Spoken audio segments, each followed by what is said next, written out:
Peekaboo!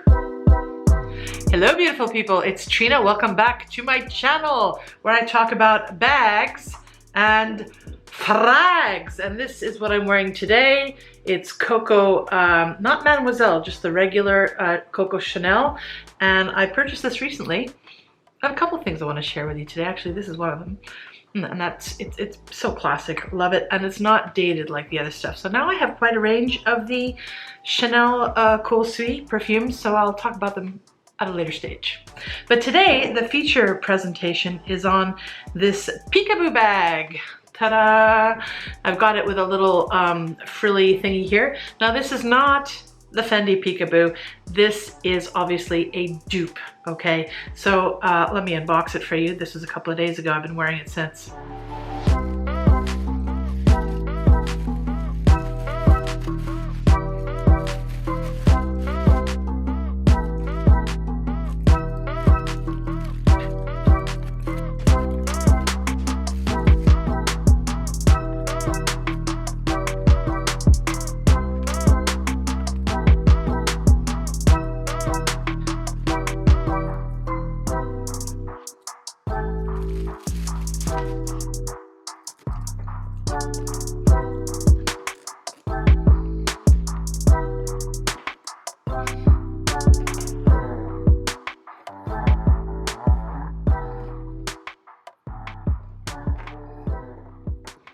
So, yes, as you saw from the labeling, this is from a company called Handbag Crave that's been recommended to me by a couple of subscribers on my channel. And also I've seen other people on YouTube unbox them. And yeah, I mean, they're dupes. And there's a couple of brands that do this. Jessica Berman is another. I'll put some links below if you're interested in that kind of thing. Personally, I would never buy any of those bags. Oh no, my battery's dead. Hold on. Okay, new battery in place. We are a go. Will this stop shaking? Still shaking, isn't it? It's all right. What was I saying? I was saying that I would never buy retail from a company like that. At the end of the day, I think they're just getting from, you know, handbag sellers, creators in China, and probably figuring out which brands or which manufacturers make something most like the real deal, and also with a modicum of quality. And I do believe this has some quality to it. Now, when I first unboxed it, even though I did get the bag on sale, paid less than half price for it and all that, I was disappointed. I thought, to be honest, I thought it was duped by the dupe. I thought it was plastic, but it's actually not. It came with this sampling of the material, and it's a very rough, cheap leather that's been highly processed. It's essentially what it is. The lining inside is definitely vinyl plastic, and it has a chemical smell to it, but that smell has since dissipated, and now it is smelling a bit more like leather. It also came with a strap, just to let you know right off the bat. It replicates the real deal. These are really stiff to open and close. Don't like it very much.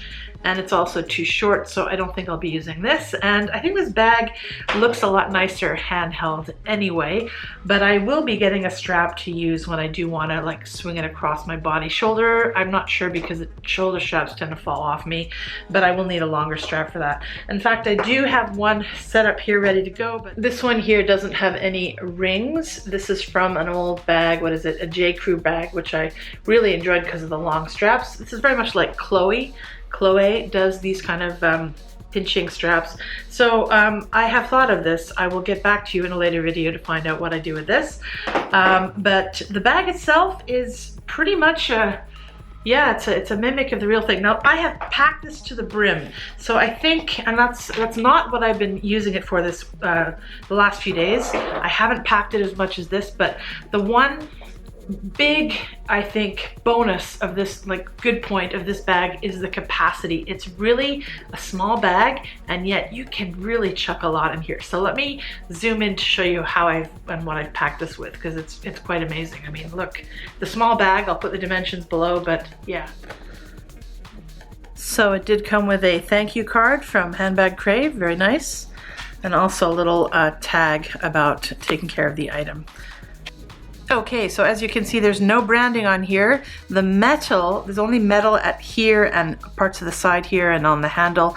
The metal is kind of like your Rebecca Minkoff quality, I think. It's some sort of alloy that's been coated. I'm sure with time this is going to chip and not look that great. I also thought I'd be able to easily take off these side buttons and that would make it open wider, but in fact it doesn't open any wider because these are open, so I like the closed look. I'm going to leave them closed. And it has this metal case wrapped with rubber here, and that's how it's being held. And let's dig into it and see what we have here. So I have my sunglasses put on the top. Obviously I can't close it with this much stuff in it, but now I guess I could, I suppose. Let's see how it works. I don't want to scratch it too much. Probably I wouldn't wear this bag closed so much, to be honest, because it just makes it's a pain in the neck, and it's fine, I think, to carry open. It looks better, and this, even people who have the real McCoy say that the metal parts do scratch up quite easily, so I think I'll just keep the open look going. All right, so what do I have in here? So I have this new Fendi pouch thing with my cash. I have my pochette, which I always carry with me. It's packed with stuff right now. I have actually my giant vape, my whole vape stick. This is a big mother heavy sucker. So I have that in there, and I have some vape juice actually somewhere. I have my clay, that includes my cards. And there's a zippered section in here at the bottom. I don't know if you can see that. And I guess if I didn't want to carry this little item here, I could fold up my bills and put it in the zippered slot here. Okay, and on the other side, I have a mask. There's a slot compartment in the side, and that's where I keep my key to get in and out of the apartment. Actually, no, that's an Oyster card, but I would keep my key in there as well. I have a coin purse, little coin purse. I have my Agenda PM. I have another pochette clay. I have some stevia pills. Always good for coffee. A little bit of a cream thing, which I could keep it in my pochette accessoire, but kept it out for some reason. I have a giant pen, which I actually don't really need if I'm carrying my trunks wardrobe thingy, because it comes with a pen right here. Then I have some Clorets mints. And I have, of course, one must always have perfume. I think this is Eccentric Molecules, molecule number 1. Sorry, that was my phone. And of course my phone slides in here easily on top of that. It's over here at the moment, but no problem, this fits in. And that is it. So like seriously, come on, it packs quite a bit of stuff. Really, excellent. Okay, I'm gonna put everything back together now. Put this on fast forward.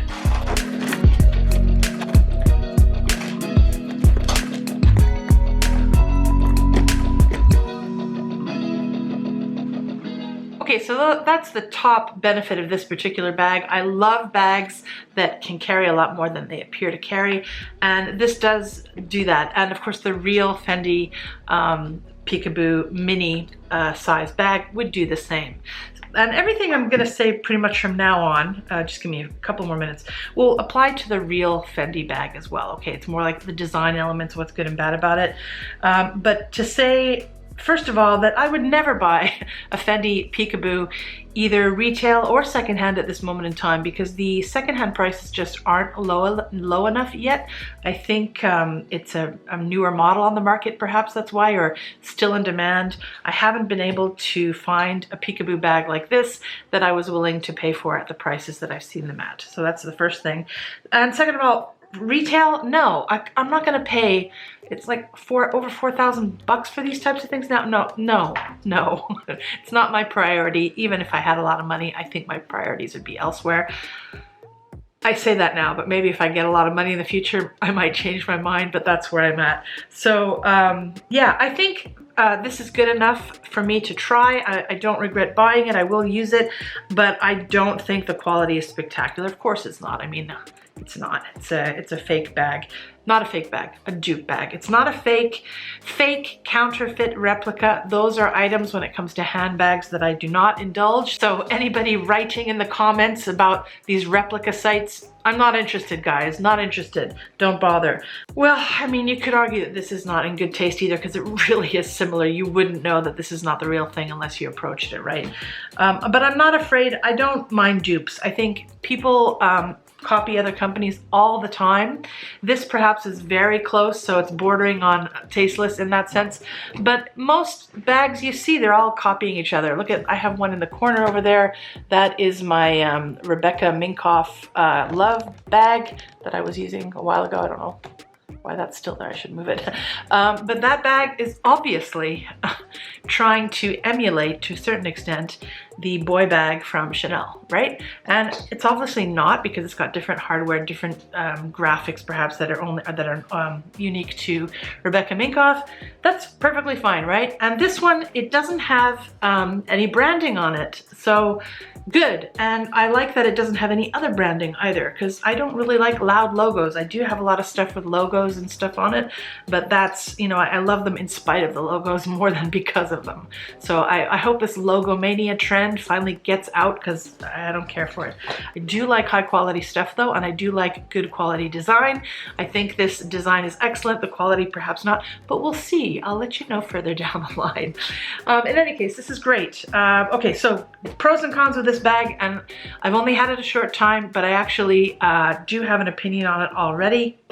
First comment, of course, the pro is the size capacity. Second is the versatility. You can carry it like this, you can carry it shoulder, you can carry it crossbody. It's a beautiful design. It's excellent that way. Cons. Okay, so there's no feet. I think a bag like this, which obviously sits on the table really nicely, should have feet. For this bag, it doesn't matter so much. It definitely keeps the weight down. But if you're getting a very expensive bag, you want to have feet, right?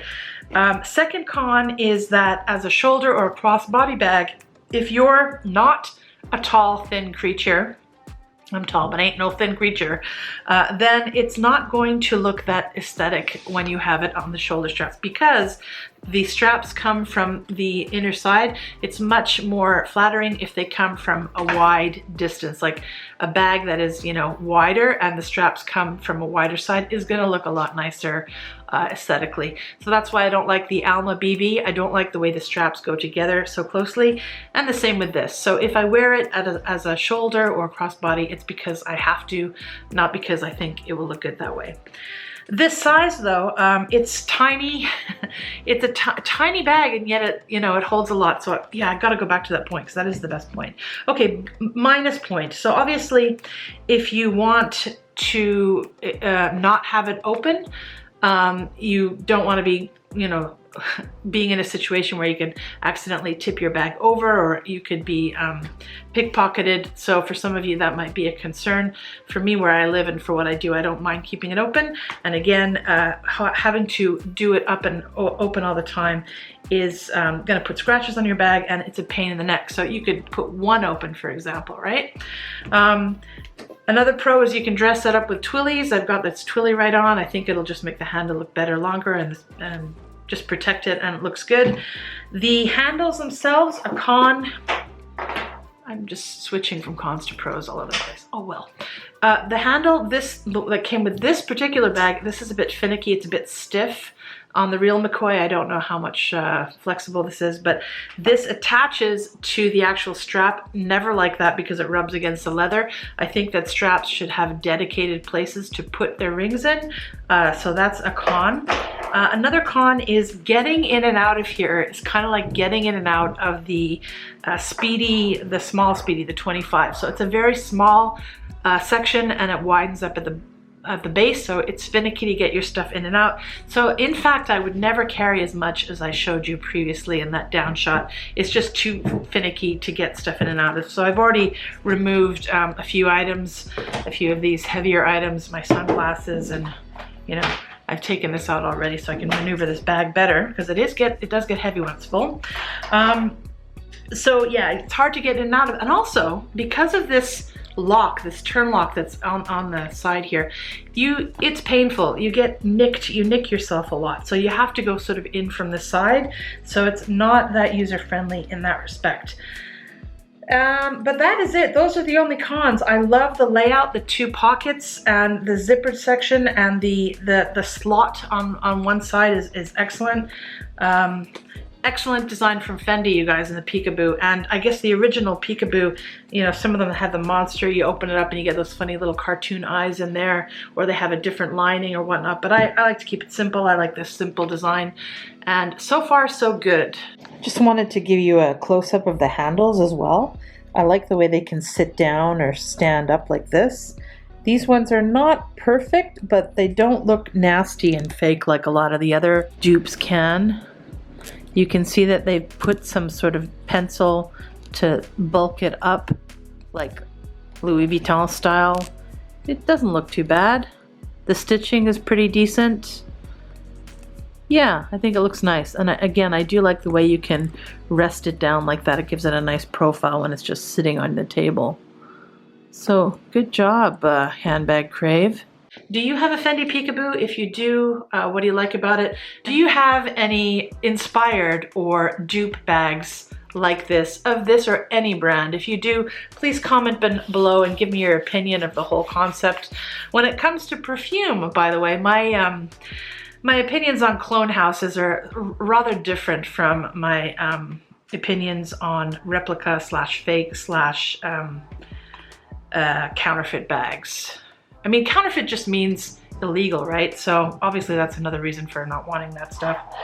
On the topic of real versus fake and dupes and all that, a lot of people bring up the argument of labor, ethical things. I think it's hard to trace these things. I know that even the fancier brands, you know, they use tanneries in Italy where there are really appalling conditions for some of the workers, and I don't think you can say that it's only the cheaper bags that abuse rights or mistreat animals and all that. I think it's widespread and it's really hard to trace stuff.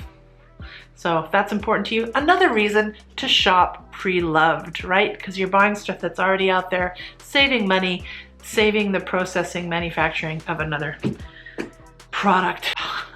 Keep it all circulating around again and again. Okay, one more product plug before I leave. And you guys, you know, with coronavirus, I haven't been able to go on a lot of business trips this year, but I do have a research budget, and they've been a lot more flexible this year with the toys. I say toys that we've been able to buy. So I used my budget to buy a pair of these. Ha! Amazing. These are the oh, I'll put the name down there. The model numbers for Sony are not straightforward. It's not like a Mac, but these are the noise canceling headphones with the mic built in. Holy cow, changed my life from my Zoom classes. Wow.